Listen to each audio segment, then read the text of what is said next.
আর যখন ঘুমাচ্ছে ওর তো আর চিন্তাই নাই রে ভাই, বুঝেছেন? একবারে যা ঘুম দিয়েছে, এখন কি করেছে, অনেক দেরি হয়ে গিয়েছে ঘুম ভাঙতে। নারদ যখন ঘুম ভেঙে ঘুরিয়ে দেখে, আরে আরে হায় হায়, আমার ভগবানের সেবার টাইম হয়ে গিয়েছে, আমার ছুট।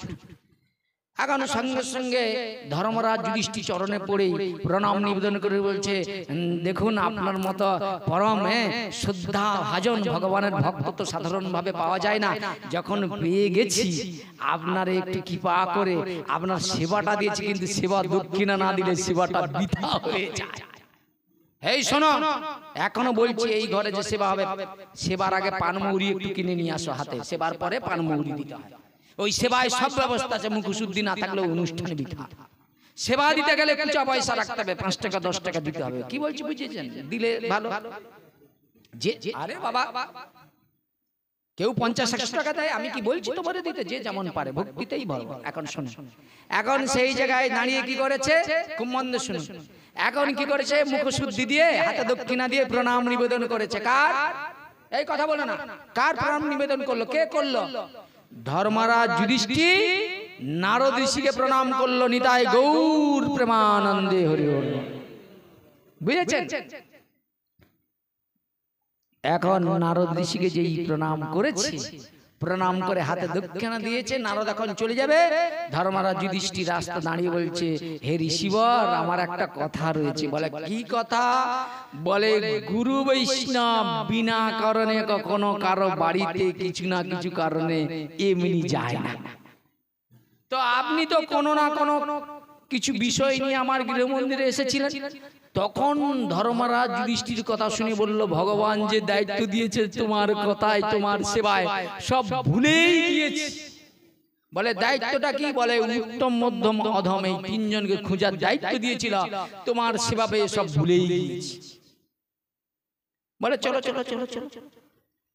নারদ ঋষি কি করলেন, চলে গেল একবারে অন্দর মহলে। অন্দর মহলে গিয়ে নারদ ঋষিকে একটা সুন্দর একবারে রাজ সিংহাসনে বসিয়েছি। ওই বিয়ে করলে যেমন দেখবে না, বর আর ছেলে একটা ভালো সিংহাসনে বসে না, কি তারপরে পিড়ে জুটবে কিনা গ্যারান্টি নাই, তাই কি হয় না?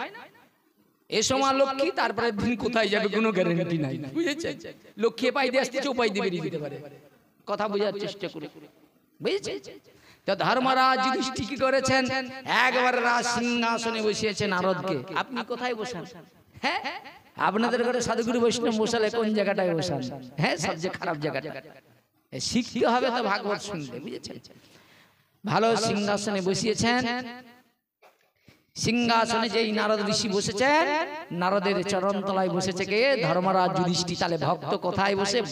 হ্যাঁ, ভগবানের প্রিয় ভক্ত সেই ভক্তের চরণ তলায় এসে বসেছে। প্রেম সে বলে, নিতাই গৌর হরি বল। ঠিক আছে?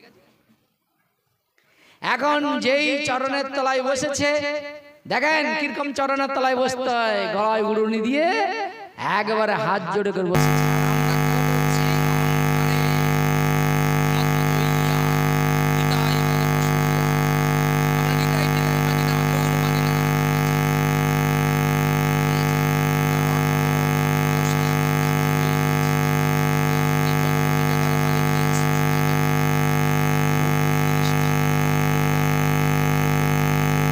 ভক্তি যে প্রচার করে সে সবচেয়ে বড় ধনী, তাকে এই জগতে কেউ কোনো অর্থের দ্বারাই কিনতে পারে না।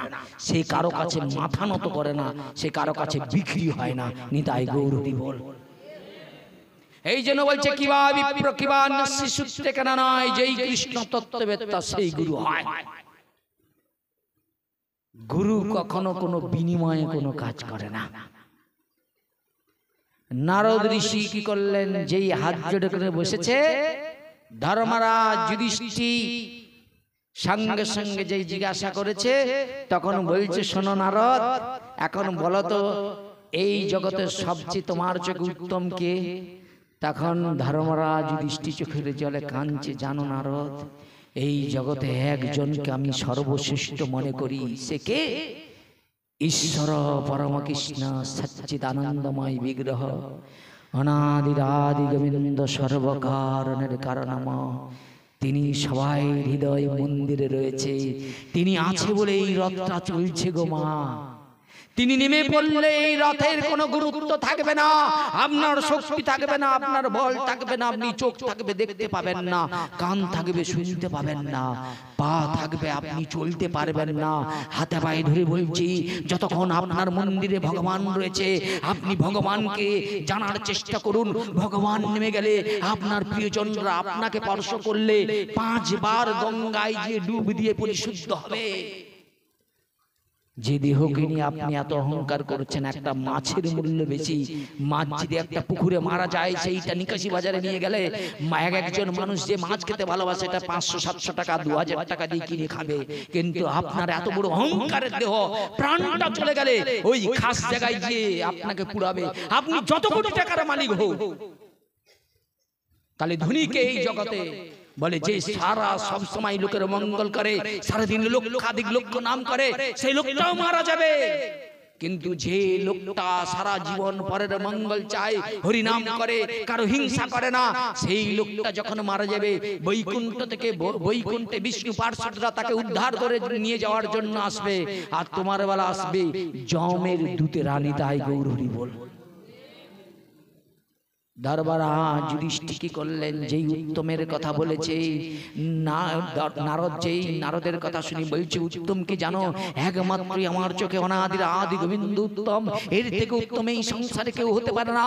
তিনি সৃষ্টি স্থিতি বিনাশের মালিক, তার দ্বারাই আমার এই দেহটা সৃষ্টি হয়েছে। আমার পিতা মাতা আমাকে এই দেহটা সৃষ্টি করেছে, এই দেহটা মায়ের রজ বাবার বীর্যের দ্বারাই সৃষ্টি হয়েছে। এই দেহটা দিয়ে হরিভজন করবার জন্য আমি পেয়েছিলাম, এই দেহটা দিয়ে আমি অসৎসঙ্গ করেছি, এই দেহ দিয়ে মুখ দিয়ে কত মিথ্যা কথা বলেছি, মন দিয়ে কত অনিষ্ট করেছি, কান দিয়ে কত নিন্দা শুনেছি। কিন্তু এই কান দিয়ে আমি ভগবানের মহিমা শ্রবণ করি না। আমি ভগবানের কাছে কি কথা বলবো? হে ভগবান, তুমি আমাকে দেহ অঙ্গ দিয়েছিল, অঙ্গগুলোকে আমি সংসারের কাজে লাগিয়েছি, কিন্তু সৎসঙ্গে সৎ কথা আমি শ্রবণ করি না। দুর্ভাগ্য, আমি অসৎসঙ্গ করে আমি আমার দুর্লভ মনুষ্য জীবন 84 লক্ষ জনির মধ্যে 80 লক্ষ কীট পতঙ্গ স্থাবর জঙ্গম এইভাবে পুনরপি জননম পুনরপি মরণম, জন্ম মৃত্যু সংসার থেকে জন্মগ্রহণ করেছি, মৃত্যুবরণ করেছি, এইরকম কত সংসার পেয়েছি, কত পিতা মাতা পেয়েছি। এইভাবে জন্ম মৃত্যু হচ্ছে, মানুষ জন্ম হচ্ছে, মারা যাচ্ছে, কিন্তু এই জন্ম মৃত্যুর হাত থেকে বাঁচার কি উপায়? বলছে এই জন্ম মৃত্যুর হাত থেকে বাঁচার উপায় হলো মহৎ সঙ্গ, সৎসঙ্গ, মানে শ্রীমদ্ ভাগবত সঙ্গ। নিতাই গৌর হরি বল। সেই জায়গায় দাঁড়িয়ে ধর্মরাজ যুধিষ্ঠির নারদ ঋষিকে হাতে ধরে নিয়ে গিয়েছেন। বলছি জানো হে নারদ ঋষি, আমি আমার জীবনের কত কষ্ট করে অর্থ উপার্জন করে এই সংসারে, যেমন একজন স্বামী রোজগার করে স্ত্রী কত সুখে রাখার জন্য করে না, সেই স্ত্রী যদি স্বামীর এতটুকু কষ্টের কথা চিন্তা করতো, তাহলে সে কোনোদিনই এইভাবে স্বামীকে ছেড়ে পরপুরুষের কাছে যেত না। 10 বছর 15 বছর ধরে তার কত সেবা করেছে, কি করে সেই সব চিন্তা ত্যাগ করে চলে যায়? বলে সৎসঙ্গ না করার জন্য, শাস্ত্র সিদ্ধান্ত না শোনার জন্য। 18,000 20,000 টাকার মোবাইল কিনে দিয়েছে, কিন্তু সনাতন ঘরে একটা করে ভাগবত গীতা নাই। এর থেকে দুর্ভাগ্য, এই গ্রামে আপনার পাড়াতে ঘুরুন, 10টা ঘরে 10টা ভাগবত বার করুন, খুঁজে পাবেন না। কিন্তু 2 লাখ টাকা 4 লাখ টাকার গাড়ি পাওয়া যাবে। কিন্তু অন্য ধর্মে প্রত্যেকটা ঘরেই শাস্ত্র আছে, আমাদের ধর্মের কিচ্ছু নাই। আমাদের ধর্ম হচ্ছে মুখে। নারদ ঋষি কি করলেন, নারদ ঋষিকে ধরে ধর্মরাজ যুধিষ্ঠির গৃহমন্দিরে নিয়ে বলছে, জানো নারদ, তুমি তো ভগবানের ভক্ত, তোমার মতো আমি ভগবানের নাম করতে পারি না, আমার জ্ঞান নেই, বিবেক নেই, বৈরাগ্য নেই। কিন্তু ছোটবেলা থেকে মায়ের আদর্শ মেনে আমি অনেক কষ্ট করে অর্থ উপার্জন করে একটা জিনিস করেছি জানো, আমি একটা সোনার সিংহাসন মণিমুক্তা দিয়ে তৈরি করেছি। যদি গোবিন্দ কোন জন্মের পুণ্যের ফলে একবার আমার গৃহমন্দিরে আসে, আমি ভগবানকে ওই সিংহাসনে বসিয়ে নিজের হস্তে ধৌত করে আমি আমার জীবনকে সার্থক করব। আর আমরা কি করি? ঘর সাজাই, বাড়ি সাজাই আত্মীয় স্বজন বন্ধু বান্ধবের জন্য। এই হলো আমাদের দুর্ভাগ্য। আমরা ভগবানের জন্য কতটা চিন্তা করি বলুন তো? আমরা ভগবানের মন্দির কতটা তৈরি করতে পেরেছি? ভগবানের জন্য কি করতে পেরেছে। সেই জায়গায় দাঁড়িয়ে সেই সিংহাসনে দেখেই নারদ ঋষি খুশি হয়ে বলছে, তোমার মতো এই জগতের শুদ্ধ ভক্ত আমি দেখি নাই। তুমি ভগবানকে এত ভালোবাসো, তুমি এত সুন্দর ভগবানের জন্য সিংহাসন বানিয়েছো। আজকে আমি যে উত্তম মালাটা পরাবো চিন্তা করেছি, তিনি তো উপস্থিত নয়। ধর্মরাজ যুধিষ্ঠির বলছে, সেই পারিজাত ফুলের মালাটা দাও নারদ, ওই মালাটা আমি সিংহাসনে রাখবো। যেই দিন ভগবান কোন পূর্ণের ফলে আমার গৃহমন্দিরে আসবে, আমি সেই দিন চন্দন চর্চিত করে ওই সিংহাসনে বসে চরণ ধৌত করে আমি নিজ হস্তে মালা পরিয়ে আমি আমার জীবন ধন্য করব। হয়ে গেল উত্তম জনটাকে খুঁজে পেয়ে গেলেন নারদ। এবার প্রয়োজন কাকে? মধ্যা। নারদ ঋষি বলছে, শোনো, আমি দুর্যোধন দুঃশাসনের বাড়িতে গিয়েছিলাম কৃষ্ণের কথাই পরীক্ষা করতে। শোনো ধর্মপ্রাণ, তোমার আদর্শ, তোমার ভক্তির কাছে আমি হেরে গিয়েছি, তোমার প্রীতির কাছে আমি হেরে গিয়েছি। তাদের দিকে তাকিয়ে তোমার দিকে তাকিয়ে আজ আমি নিজেকে কন্ট্রোল করতে পারি না। আমার বিবেক বৈরাগ্য হয়েছে, আমার ভিতরে প্রেমের বিকাশ এসেছে। তোমার এই প্রেম দেখে, তোমার এই ভক্তি দেখে আমার না কি হচ্ছে জানো তো? আমার মধ্যে হর্ষণ হচ্ছে, প্রেমের উদয় হচ্ছে। বুঝছেন? সেই জায়গায় দাঁড়িয়ে কি করলেন? বললেন, আচ্ছা বলো তো ধর্মরাজ, তোমার চোখে ওই মধ্যমকে? বলছে, জানো মধ্যমকে? শুনবে না, যারা নিরন্তর অপরের উপকার করে, অপরের মঙ্গলের জন্য নিজের সর্বস্ব সুখ বিসর্জন দিয়ে, নিজের সর্বস্ব সুখকে বিসর্জন দিয়ে ছুটে যায়। নারদ ঋষি বলছে, সেটা কি? বলে, একমাত্র আপনি। সারা জীবন সংসার না করে সুখ শান্তিকে বিসর্জন দিয়ে কি করে অপরের কল্যাণ করা যায়, সর্বস্ব বিষয় চিন্তা ত্যাগ করে নিত্য নিত্য মানবের কল্যাণের জন্য ঘরে ঘরে ভগবানের মহিমা কীর্তন করে সবাইকে পরম তৃপ্তি প্রদান করছেন। আমার চোখে একমাত্রই মধ্যম তুমি। সঙ্গে সঙ্গে ফুলের মালাটা নিয়ে নারদের গলায় পরিয়ে দিয়েছে। বুঝেছেন? এবার বললেন, সেখানে তো এই দুটো পাওয়া গিয়েছিল, কিন্তু অধম পাওয়া যায়নি বলেই তো এখানে আসছে। কি বাবা, সেখানে তো দুজন পাওয়া গিয়েছিল, কিন্তু অধম পাওয়া যায় নাই। বলছে, আচ্ছা বলো তো ধর্মরাজ যুধিষ্ঠির, সত্যের জন্য তো সবকিছু ত্যাগ করা যায়, তোমার মুখে শুনেছি, কিন্তু কলিযুগ যে আসবে স্বার্থের জন্য ধর্ম ত্যাগ করে ফেলবে, সত্য মানবে না, সত্য কাঁদবে, আর অধর্ম বাড়বে। এটা শাস্ত্রের কথা, আমার কথা নয়। সেই জায়গায় দাঁড়িয়ে ধর্মরাজ যুধিষ্ঠির দিকে তাকিয়ে বলছে, বলো অধম কে? সঙ্গে সঙ্গে ধর্মরাজ যুধিষ্ঠির নারদের চরণে পড়ে কাঁদছে আর বলছে, শোনো শোনো নারদ ঋষি, আমার থেকে এই সংসারে অধম আর দ্বিতীয় কেউ জন্মগ্রহণ করে না। নিতাই গৌর প্রেমানন্দে। তদ্রূপ এই কুমোরচক গ্রামে সব থেকে অধম দেখুন আমি। একটা ভালো বাড়িও নেই, ভালো গাড়িও নেই, কিচ্ছু নাই, কিন্তু একটা বড় মন আছে। সেই মন নিয়ে আপনারা যে যেই পরিবারে থাকেন, আমি সবাইয়ের বাড়িতে যাই, যে যখন ডাকে আমি যাই। যাই নাই? কোনোদিন বলি নাই আমারে কিছু দিতে লাগবে? বলেছি? বলি নাই। শুধু একটা জিনিস লাগে, তোমাদের ভালোবাসা। তোমরা ভালো থাকো, তোমরা সবাই সবাইকে একসঙ্গে থাকো, সবাইকে নিয়ে জীবন করো।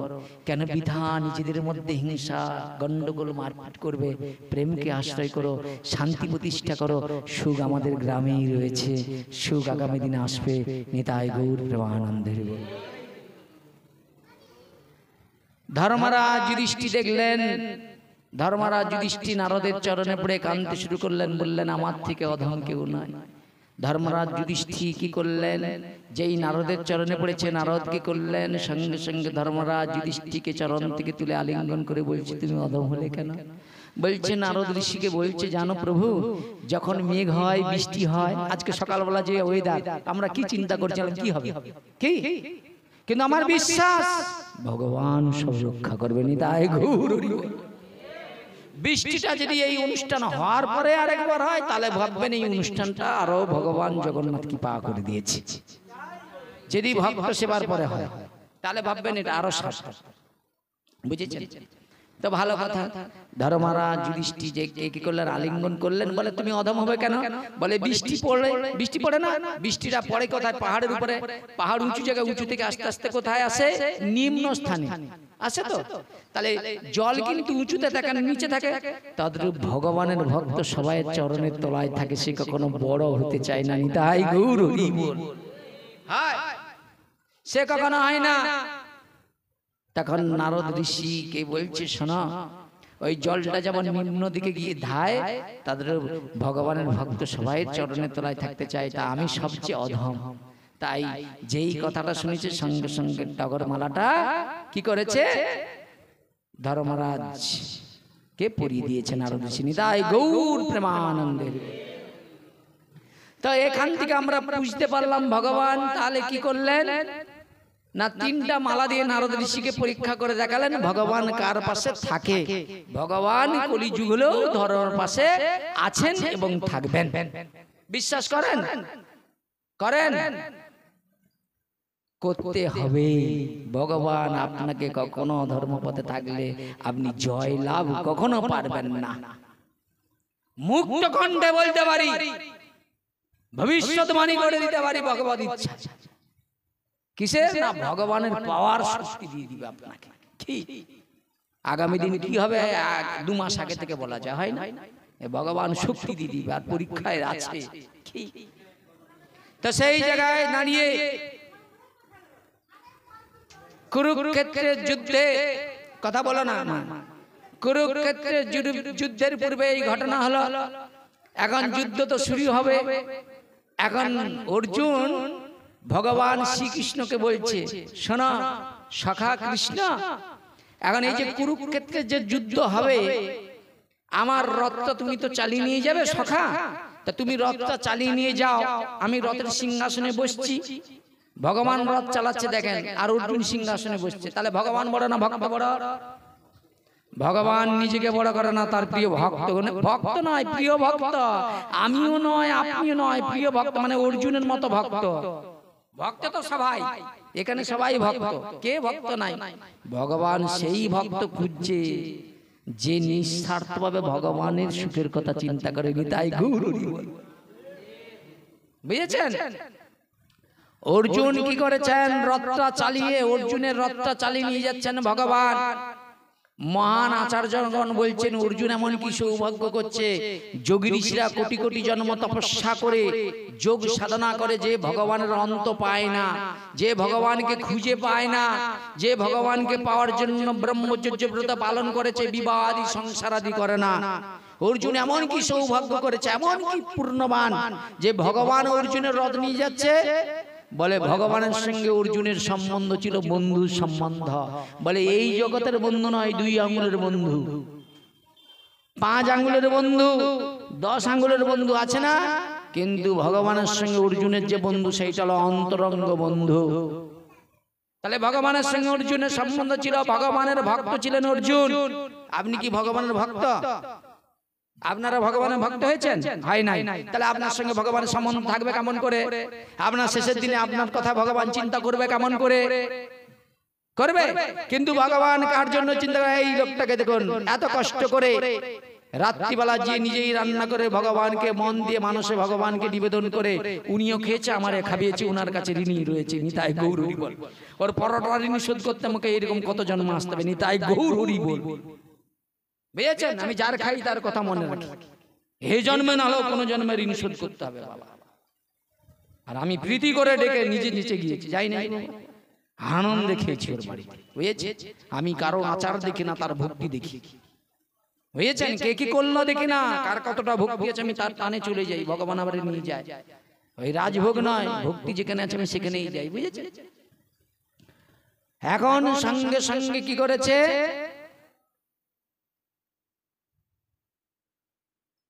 মনে আছে তো? কোথায় আছে? কোথায় আছে? হ্যাঁ হ্যাঁ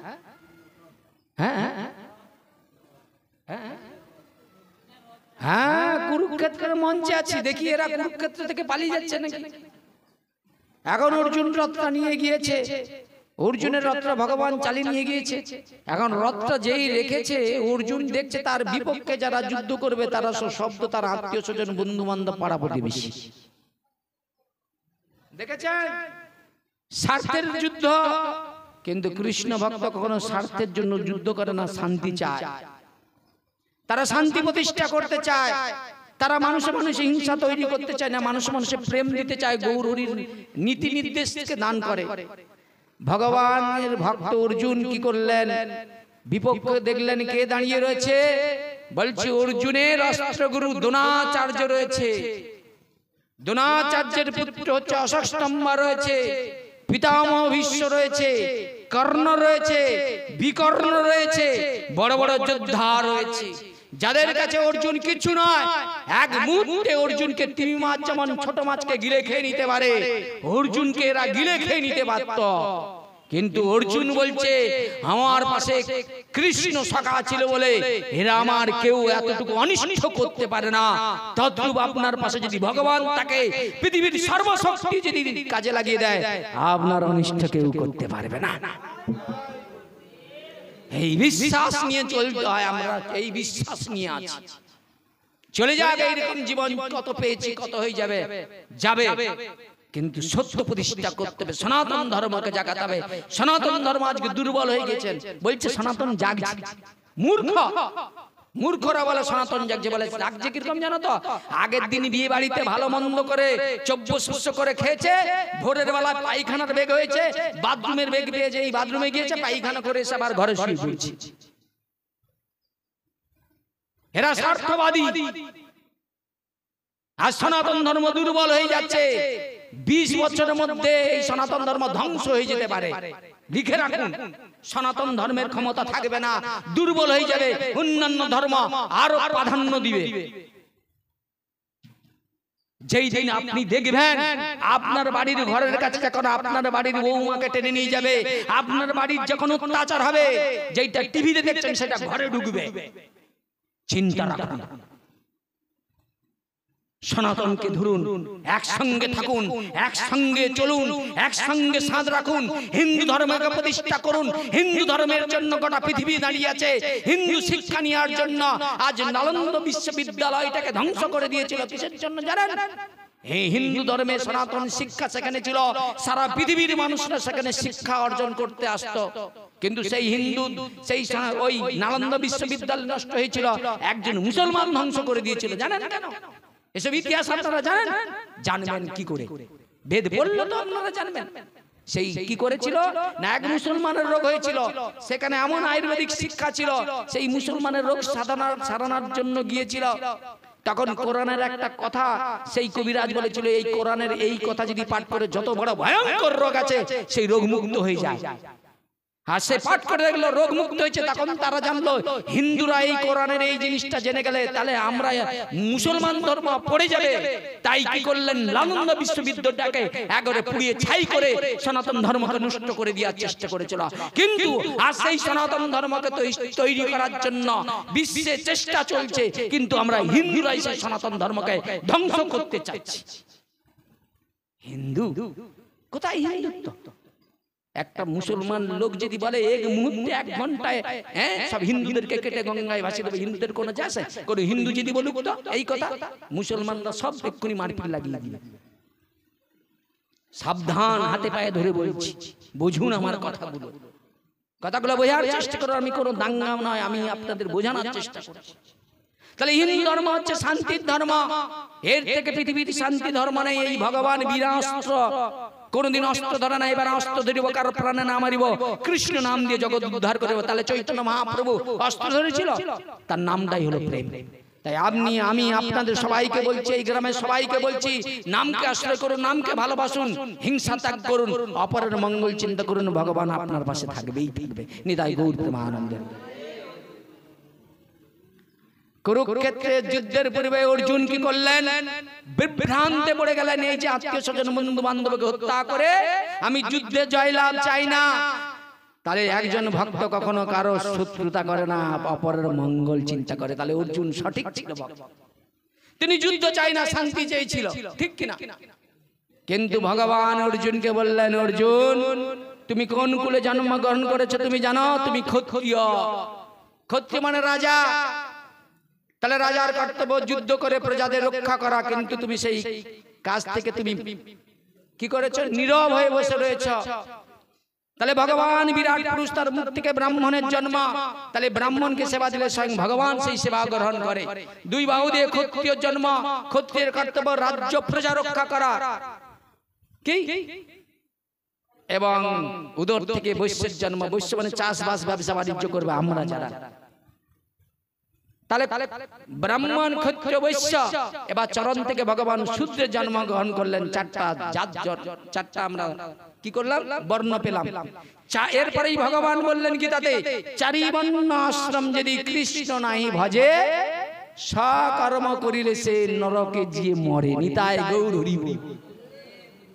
এই জন্য চারিযুগে 84 কুণ্ড, 3 কুণ্ড চলে গেলে 81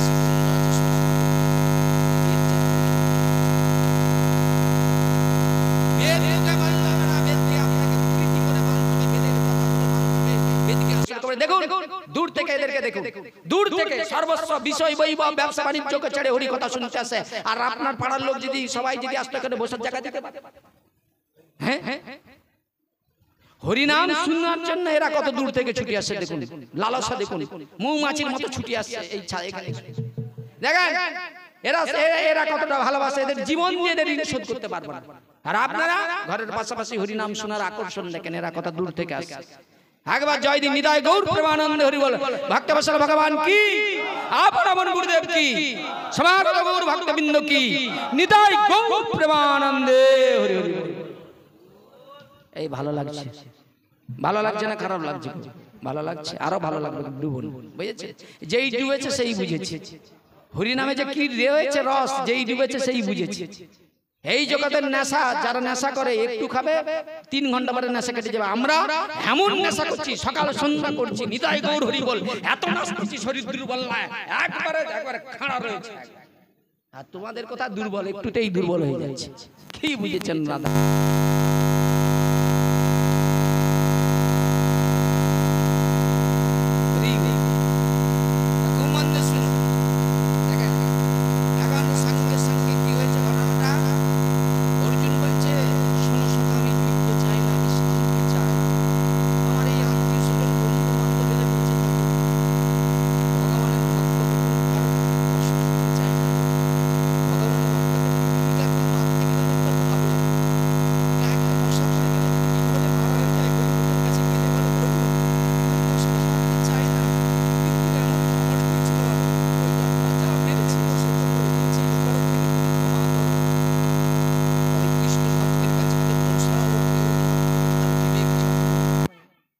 জাগে না? অর্জুন বলছে জানো সখা, আমি যুদ্ধ চাই না, এই যুদ্ধ আমি চাই না। ভগবান শ্রীকৃষ্ণ বলছে তুমি যুদ্ধ চাও না, কি চাও? বলছে প্রভু আমি শান্তি চাই। এরকম আত্মীয় স্বজনকে হত্যা করে আমি রাজ সুখ চাই না প্রভু, আমি বিষয় বৈভব চাই না, আমি চাই শান্তি। প্রভু সেই শান্তির জন্য মনে মনে কি চিন্তা করছি জানো? কি চিন্তা করছো অর্জুন? বলছে জানো প্রভু, সেই শান্তির জন্য একটা জিনিস চাচ্ছি, আমি জঙ্গলে গিয়ে ফল পেড়ে ভিক্ষা করে জীবন যাপন করব।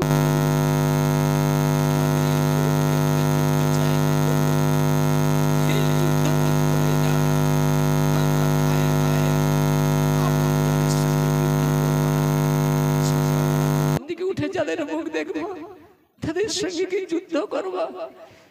এমন যুদ্ধ আমার চাই না, আমি জঙ্গলে যে ভিক্ষা করে খাবো। এরা গল্প করতে বসছে, সর্বনাশ টানতি ছামা। এদের কি পন্থ ফাটে? ভগবানই লোক হেরে গেল। অর্জুনের চোখের জল দিকে ভগবানের করুণা হলো, অর্জুন তুমি যে আমার ভক্ত তার প্রমাণ। তুমি যুদ্ধ চাচ্ছ না, জঙ্গলে গিয়ে তুমি ফল পেড়ে ভিক্ষা করে খাবে। হে আদর্শ সনাতন কুলের ভক্তরা দেখো কি রকম ভক্ত, আরেকজন সবার মঙ্গল চায়, যুদ্ধ চায় না, শান্তি চায়। তারা ভগবানের কাছে কেঁদে প্রার্থনা করে, আর এক প্রকার মানুষ যুদ্ধই ঠেলে দেওয়ার চেষ্টা করে। অর্জুনের চোখের জল দেখে ভগবানের করুণা হয়েছে। ভগবান অর্জুনকে বলছে, অর্জুন তুমি ক্ষত্রিয় হয়ে যুদ্ধ করছো না, আজ যে ক্ষত্রিয় হয়ে যুদ্ধ না করলে তোমার দিকে তাকিয়ে যারা রয়েছে এই যুদ্ধে পরাজয় নিশ্চিত।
মহাদেবের কলম, এখানে কিন্তু কল্পনা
এখন সেই সংখ্যা বন্ধ হয়ে গেছে, যন্ত্রণা চক্র করছে, দিয়েছে কে? ওনার অসুস্থ। এখন অসুস্থ হওয়ার দিয়ে দেখছে, এখন দুর্যোধন ছটফট করছে। এখন দুর্যোধনকে বলছে, শোনো, তোমার তো এতদিন ধরে অন্নগ্রহণ করেছি, এখন যা অন্ন খাইতে হবে, কথা বলতে হবে। একই রকম আমরা সবাই যা অন্ন খাইতে হবে, পেরেছে? এখন দেওয়ানি অন্ন সত্যটাকে বাদ দিয়ে অসত্যটাকে সত্য করে দেওয়া। পেরেছে? এখন সেই জায়গায় দাঁড়িয়ে এখন দুর্যোধন বলছে, শোনো, আমি খুব ভালোভাবে বলতে পারি, যদি পঞ্চপাণ্ডবের কথা আমাকে উপহার দিতে পারো, তাহলে আমি শান্তিনিকেতন রাখার করতে কিন্তু জানতো। ওই মরার সময় ওকে পুলিশ হয়েছিল যায়, আর ভালো মানুষ বিক্রি করতে সবাই বন্ধ হয়েছে। কথাগুলো আমার কথা নয়, বেদের কথা। আমি চালাই নিতে পারেন, আমি বেদের কাছে থেকে দিব, কোনো গল্প নাই এখানে, কথা কথা। এখন সঙ্গে সঙ্গে কি করেছে, এই এই যে বললেন পঞ্চপাণ্ডবকে মারার জন্য চলে গেলেন কে? বাসস্থান চলে গিয়েছে কোথায়? পাণ্ডব শিবিরে।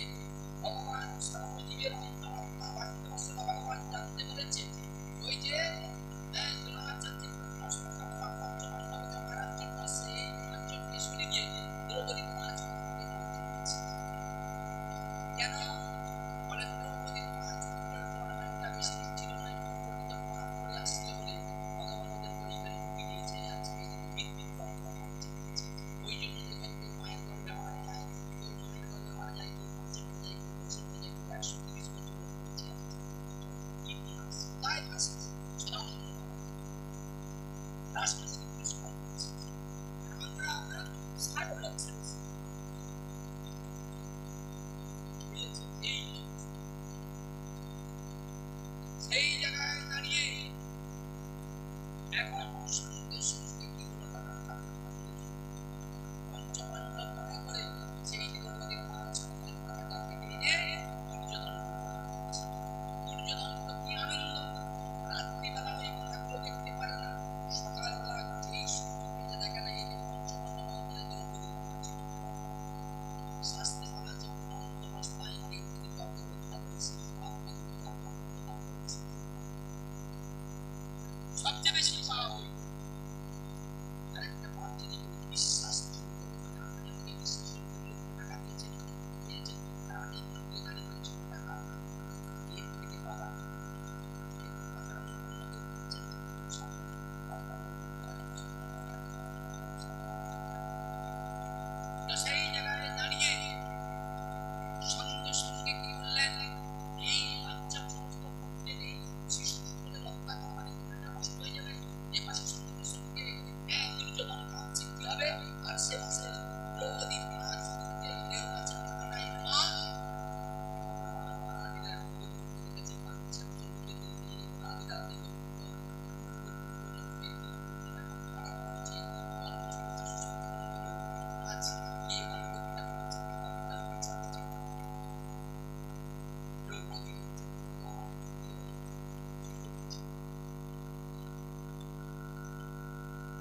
করবে, ধর্ম আস্তে আস্তে করে হারিয়ে যাবে, অধর্মের প্রভাব চলতে পারবে, স্বামী স্ত্রীর মধ্যে কলহ হবে, ঘরে ঘরে অশান্তি, হিন্দু দেবতার মন্দিরগুলো সব থেকে নষ্ট করে দিবে বিধর্মী লোকেরা।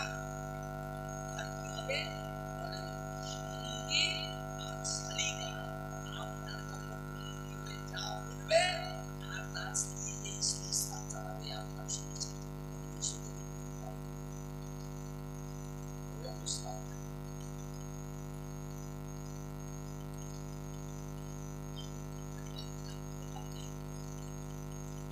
তো সেই জায়গায় দাঁড়িয়ে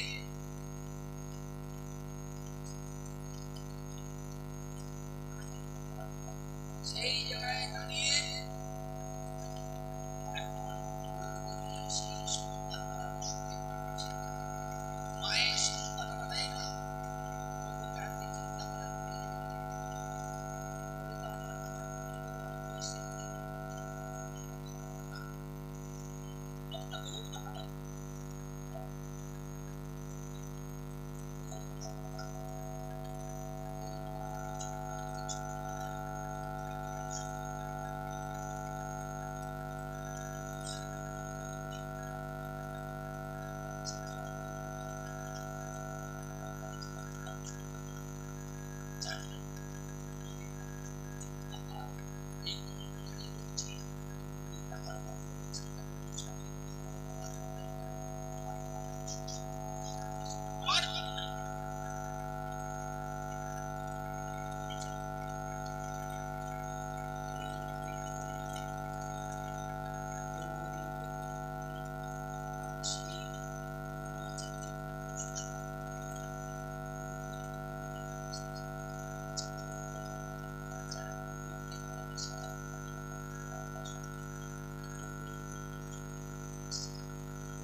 বৈষ্ণবকে কষ্ট দিলে নিয়ে কষ্ট পায়, জন্মার্থে উৎপাদন ছেড়ে চলে যায়।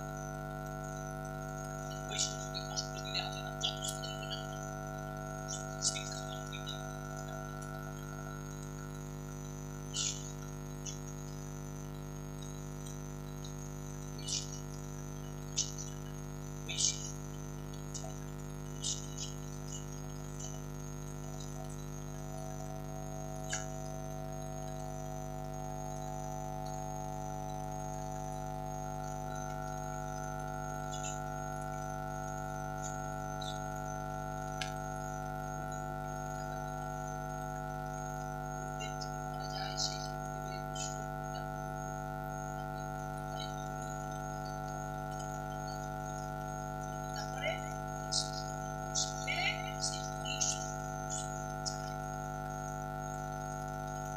এই জন্য ব্রাহ্মণ বৈষ্ণবের কখনো দোষ দেখতে নেই, গুণ দেখতে হয়। আমরা ব্রাহ্মণ বৈষ্ণব শুধু দোষ দেখি।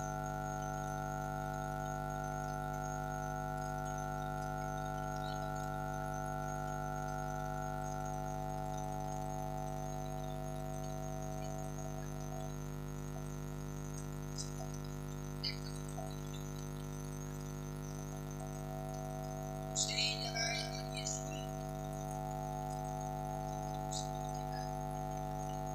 শোনা এই স্বামী দেবতা কখনো গুরুদেবের পুত্রকে হত্যা করা যাবে না, ব্রহ্ম সাথে সংসার ধ্বংস হয়ে যাবে। খুলে দাও, খুলে দাও তার হাতের দড়ি, ওকে সম্মান সহিত ওকে এই রাজ সিংহাসনে বসতে দাও। দ্রৌপদী কি করলেন?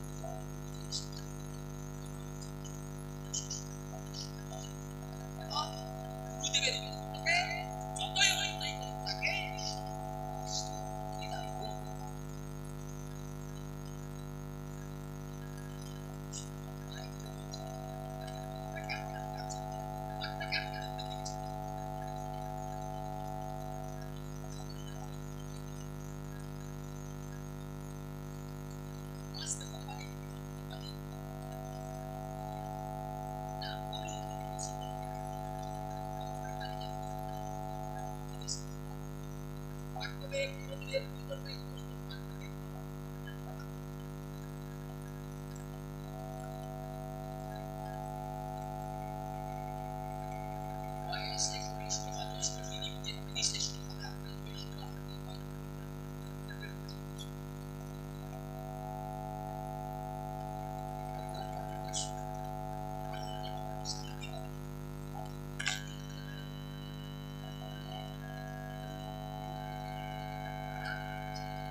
সেই জায়গায় দাঁড়িয়ে ওই দ্রোণাচার্যের পুত্র ষষ্ঠমা কি করলেন, মনে মনে চিন্তা করলেন পাণ্ডব বংশে কাউকে আমি জীবিত দেখতে চাই না। এমন অবস্থায় দেখলেন কি না, তখন কুরুক্ষেত্রে যুদ্ধ হচ্ছে, কিন্তু ওই যে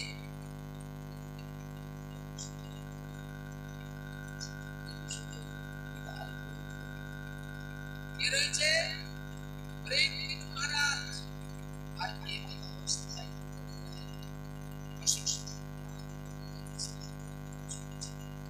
এই ব্রহ্মাস্ত্রটা পুরো আগুনের মতো, এবং জঙ্গলকে ভালোবেসে পশু পাখি পতঙ্গ থাকে থাকে না, মানে এগুলো কোনো থাকতো যার এই জঙ্গলে যদি আগুন লেগে যায় ওই পতঙ্গ পশুটাকে জঙ্গল ছেড়ে চলে যায় না, উড়ে যেতে পারে, পরিবার ভয় পালিয়ে যায়। আমরা যারা এখানে এসেছি বিশ্বাস তাই সত্য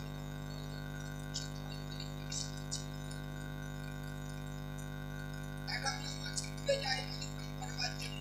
মধু পান করবার পরে ওই উটটাকে ছেড়ে চলে যায় না, যায় একদিন বলুন যজমান সেই আপনার বাড়িতে মন্দিরে যে কাজ করছে আমাদের সেবা করে যখন বলে বিয়োগ ত্যাগ করবে, কিন্তু এর আগে আপনার সবসময় সে আমি সুখী দিয়ে বেঁচে যায়। তো সেই জায়গায় দাঁড়িয়ে কি করলেন, সেই বাণটা যেই ছুটে দিয়েছে তখন ভক্তরা কাঁদতে শুরু করেছে, হে অনাদিরাদি গোবিন্দ, হে হে হে ভগবান,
স্বর্গ জুড়ে কি বড় করেছেন কি নিজের সচক্ষে দেখেছেন।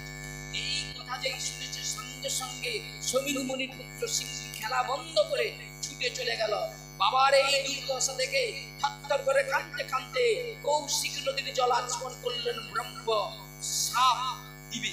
তার আগে আচমন করলেন নারায়ণ নমঃ, ওম গোবিন্দায় নমঃ, ওম মাধবায় নমঃ। আচমন করে নিলেন জল, আচমন করে বজ্রতুল্য অভিশাপ দিলেন, আমার পিতাকে যেই অপমান করেছে এই বিষধর তক্ষকের হাতে 7 দিনে তার নিশ্চিত মৃত্যু। পরীক্ষিত মহারাজের তো অনেক কিছু ছিল, টাকা পয়সা ধনের সুযোগ সব ছিল। সাধু যা বলেছে তাকে কেউ এক চুল না। কে কোথায় তোমার মদের ব্যবস্থা করে সব জায়গায় ছিল। আসলে বসে আছি বসে কেটে এখানে বসে কি শক্তি লাগাতে সব শক্তি কাজ করতে এই আসল নিয়ে চাকলেন এখন কীর্তন আসল মর্যাদা।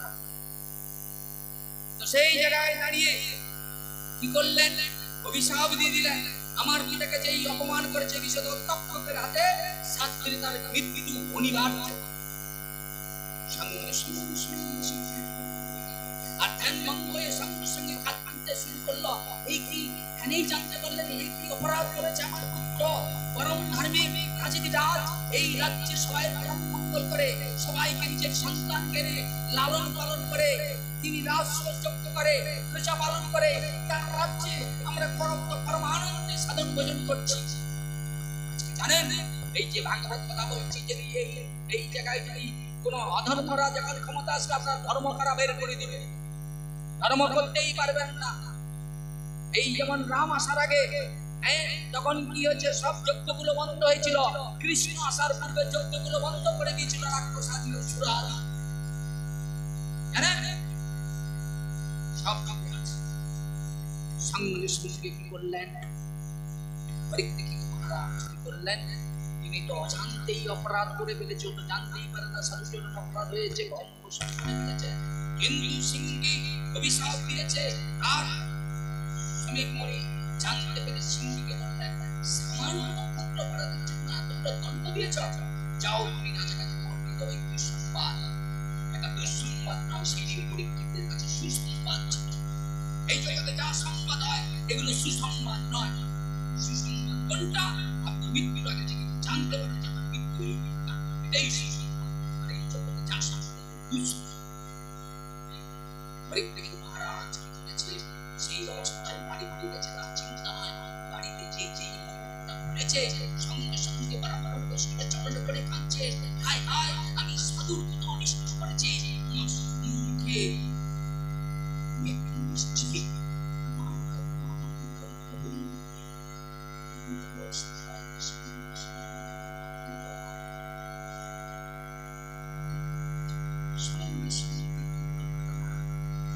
ঘটনাটা ঘটে গেল আলাদা বাবা। কি ঘটনাটা ঘটলো, সঙ্গে সঙ্গে পরীক্ষিত মহারাজের খবর এলো, বলে শোনো এই রাজসভার সম্মুখে এক সাধু সন্ন্যাসীর পুত্র এসেছে, তার নাম হলো গৌরম। আর গৌরমকে সে বলছে, হে পরীক্ষিত মহারাজ তোমার সম্মুখে 7 দিনের মধ্যে মৃত্যু হবে। পরীক্ষিত মহারাজ সেই কথা শুনে জ্ঞানী মানুষ কারোর সঙ্গে ঝগড়া মারপিট না করে নিজ অপরাধ স্বীকার করে তিনি নতমস্তকে স্বীকার করে নিলেন, নিতাই গৌর প্রেমানন্দে। এখন প্রায় 7 দিনের মধ্যে আমার মৃত্যু। এটা দুঃসংবাদ না, এটা সুসংবাদ পরীক্ষিত মহারাজের কাছে। পরীক্ষিত মহারাজ এই আনন্দ পেয়ে নৃত্য করতে শুরু করলেন, নিজের রাজ্য সুখ কি করলেন, প্রজাদের হাতে কি করলেন নিজের রাজ্য সুখ, তার পুত্র জন্মেঞ্জয়ের হাতে হাত দিয়ে সংসার ত্যাগ করে তিনি কি করলেন, একবার ঋষি চরণকে আশ্রয় করলেন, বলে সাধু চরণ আশ্রয় করলেন। পরীক্ষিত বলে কেন, বলে সাধুরা পারে সব সমস্যার সমাধান করতে, তাই আনন্দ। ভারতবর্ষ সাধু দেশ, এই ভারতবর্ষে যেভাবে সাধু সন্ন্যাসী রয়েছে এই পৃথিবীতে আর কোনো দেশে নাই মা। কিন্তু সেই সাধু সন্ত আজকে সেই জায়গায় দাঁড়িয়ে পরীক্ষিত মহারাজের খবর এসেছে। সেই গৌরমুখে সে বলছে, শোনো হে পরীক্ষিত মহারাজ, হে পাণ্ডব নন্দন, খুব মন দিয়ে শোনো। বলে কি? পাণ্ডবদের নাতি। বলে শোনো পরীক্ষিত। বলে কি? বলে তোমার সম্মুখে বিপদ, তোমার 7 দিনের মধ্যে মৃত্যু হবে। তখন পরীক্ষিত মহারাজ সর্বস্ব বিষয় বৈভব তার পুত্র জন্মেজয়ের হাতে দিয়ে সংসারাদি ত্যাগ করে চলে গেল কোথায়? সাধুদের চরণ। আর পরীক্ষিতের মৃত্যুর কথা শুনে সবাই ঋষিরা তাদের কি করলেন? আশ্রমাদি ত্যাগ করে শিষ্যদেরকে নিয়ে পরীক্ষিতের নিকটে নিতাই গৌর প্রেমানন্দ দেখেন, খালের জল যেমন নদীর দিকে ধায়, নদীর জল যেমন সাগরের দিকে ধায়, ভগবানের ভক্তরাজ পরীক্ষিতের মহারাজের কাছে দাঁড়িয়ে হচ্ছে কেন? এই কিছু পরে ওই পরীক্ষিতের সবাই একবারে ব্যাসনন্দন সুখদেবের আগমন হবে, সেখানে সৎসঙ্গ হবে। পরীক্ষিতের মহারাজের কিভাবে উদ্ধার হবে সেইটা জানার জন্য সবাই উপস্থিত হয়ে গেল। নিতাই গৌর। আপন খুশিতে ঘুরতে ঘুরতে মহাপবিত্র তরুণ তপস্যা সুখদেব গঙ্গা এসে আসন বিস্তার করলেন। পরীক্ষিত মহারাজ সেই সুখদেব মহারাজের দেশ থেকে সিংহাসন মানে আসন থেকে শুধু পরীক্ষিত নয়, সব ঋষিরা সবাই দেখছে একটা ব্রহ্মজ্ঞ ব্যক্তি সূর্যের নেই তার গায়ের জ্যোতি, তিনি সর্বজীবে সমদর্শিতা, সর্বস্ব চিন্তাকে ত্যাগ করে সূর্যের মতো গতিবেগে আসছে। পরম ধর্মজ্ঞ সুখদেবকে দেখে সবাই আসন থেকে বলছে, উঠেই বলছে, সুখদেব মহারাজ কি, সুখদেব মহারাজ কি, ব্যাসনন্দন সুখদেব মহারাজ কি। সুখদেবকে দেখে পরীক্ষিত মহারাজ বললেন, সর্বশ্রেষ্ঠ আসনটা দিলেন। আচ্ছা বলুন তো, সেই সর্বশ্রেষ্ঠ আসনটা পাওয়ার দরকার কাজ ছিল? সেখানে তো ব্যাসদেবের পিতা পরাশর ঋষি ছিলেন। ব্যাসদেব যিনি নিজে ভাগবত রচনা করছেন তিনি ছিলেন।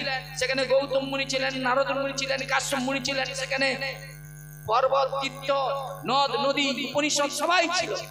কিন্তু সুখদেবকে সিংহাসন দিয়ে দিলেন সর্বশ্রেষ্ঠ 16 বৎসরের যুবককে। কেন? সুখদেব ছিল পরম ধর্মজ্ঞ, ধর্ম সম্বন্ধে তার অনেক জ্ঞান ছিল। তাই পরীক্ষিত মহারাজ নিজ হস্তে কি করলেন? মাথায় জল মিশে সেই সুখদেবের চরণ ধৌত করে পরম পবিত্র এই সুখদেবের চরণে এসে বসলেন।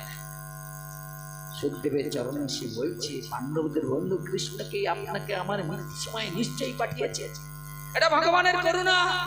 ভগবানের করুণা ছাড়া হয় না। আরেকটা করুণা কাকে করেছিল? এই কুরুক্ষেত্রের যুদ্ধে যে হত্যা করেছিল পিতামহ ভীষ্মকে, ওই পিতামহ ভীষ্ম সেই দিন যদি দ্রৌপদীর বস্ত্রহরণ যে হয়েছিল, যেই দিন দ্রৌপদী পিতামহ ভীষ্মের কাছে যে কাঁদছিল, হে পাণ্ডব কুল রক্ষা করার জন্য, হে সনাতন ধর্ম রক্ষা করার জন্য তুমি যে পিতামহ ভীষ্ম ব্রহ্মচর্য ব্রত পালন করে ধর্ম আচরণ করছো, এই রাজসভার মধ্যে একটা মেয়ের এইভাবে বস্ত্র উলঙ্গ করছে, তুমি প্রতিবাদ করছো না কেন? সেই দিন নীরব ছিল। কেন? বলে দুর্যোধন দুঃশাসনের প্রাপেরণ্য খাওয়ার জন্য সেই দিন মুখে কলম দিয়েছিল, চাবি দিয়েছিল। আর সেই কুরুক্ষেত্রের যুদ্ধে অর্জুনের সরাঘাতে সরসজ্জায় শুয়ে দিয়েছে। বাপ বাপ কেউ ছাড়ে না, দিয়ে বাপ ধুয়ে দেন, বুঝেছেন? আর সেই জায়গায় সঙ্গে সঙ্গে ঘটনা কি হলো? ওইখানে যেমন অর্জুন যখন বিভ্রান্ত হয়েছিল, সেই দিন ভগবান কি করেছিলেন? পঞ্চপাণ্ডবকে নিয়ে ওই কুরুক্ষেত্রের মঞ্চে গিয়েছিল। কার কাছে? পিতামহ ভীষ্মের কাছে। পিতামহ ভীষ্ম যখন ভাগবতের তত্ত্ব কথা বলেছিল, সেই দিন দ্রৌপদী বলেছিল, শোনো পিতামহ ভীষ্ম, আপনার মুখে ধর্ম কথা মানায় না। আপনি ধর্ম যতই জ্ঞান করুন, ব্রহ্মচর্য ব্রত পালন করুন, আপনার মুখে ধর্ম করে না। যেই দিন আমার মধ্যে ওই আমাকে রাজসভার মধ্যে অত্যাচার করেছিল, সেই দিন তোমার ধর্ম কোথায় ছিল? কোথায় ছিল সেই দিন? আপনি মুখ বন্ধ করেছিলেন। বলে দ্রৌপদী, সেই দিন আমি ওই যে ধৃতরাষ্ট্র দুর্যোধনের পাপের অন্ন খেয়েছিলাম, সেই পাপ রক্ত আমার মধ্যে ছিল। কিন্তু অর্জুনের মতো ভক্তের সরাঘাতে সেই পাপ বদ রক্ত আমার বেরিয়ে গিয়েছে। এখন শুদ্ধ চিত্তে আমি বলছি, যাকে তোমরা সখা মনে করেছো, যাকে তোমরা বন্ধু মনে করেছো, এরা তোমার সখা নয়, এ সবই তার লীলা। তিনি অনাদির আদি গোবিন্দ। আজ তিনি কৃপা করে এই সরসজ্জায় আমি তার মুখের দিকে তাকিয়ে আমি কৃষ্ণ চিন্তা করতে করতে, তার পাদমর্ম চিন্তা করতে করতে আমি প্রাণ ত্যাগ করছি।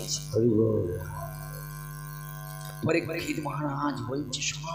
বলে কি? বলে পাণ্ডবদের বন্ধু কৃষ্ণ বুঝি মৃত্যু লগ্নে আপনাকে পাঠিয়েছে। এখন শোনো। বলে কি?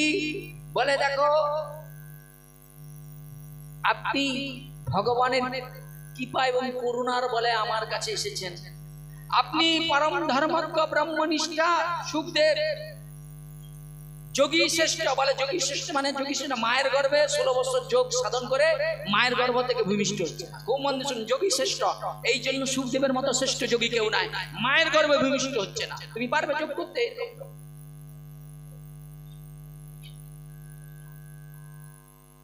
সেই জায়গায় দাঁড়িয়ে সঙ্গে সঙ্গে বললেন কি?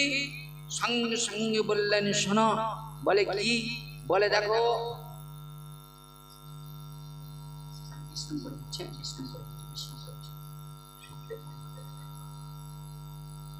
তো সেই জায়গায় দাঁড়িয়ে পরীক্ষিত মহারাজ বলছে শোনো।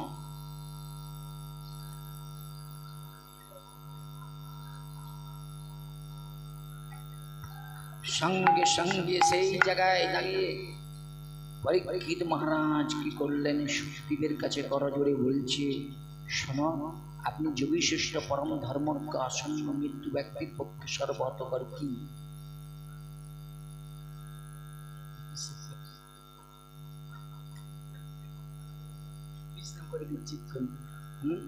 আর এক কথা সেই পরীক্ষিত মহারাজ সুখদেবের কাছে প্রশ্ন করছে আসন্ন মৃত্যু ব্যক্তির পক্ষে সর্বতকর কি? তখন সুখদেব মহারাজ বলছে শ্রবণং মঙ্গলং।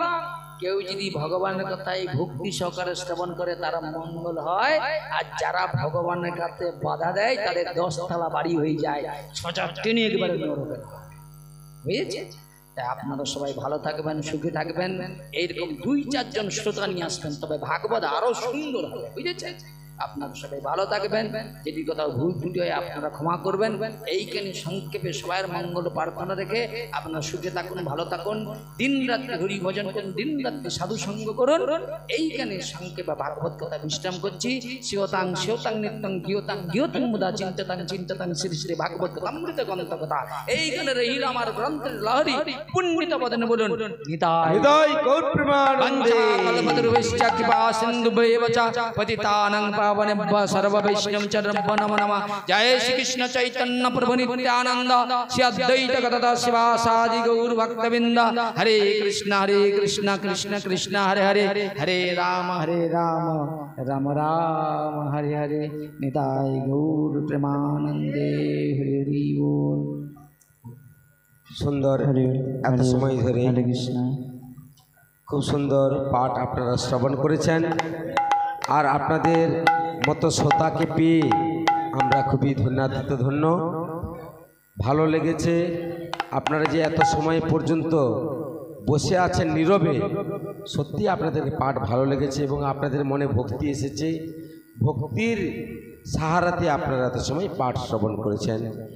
আমি আপনাদের চরণে বিশেষ করে আর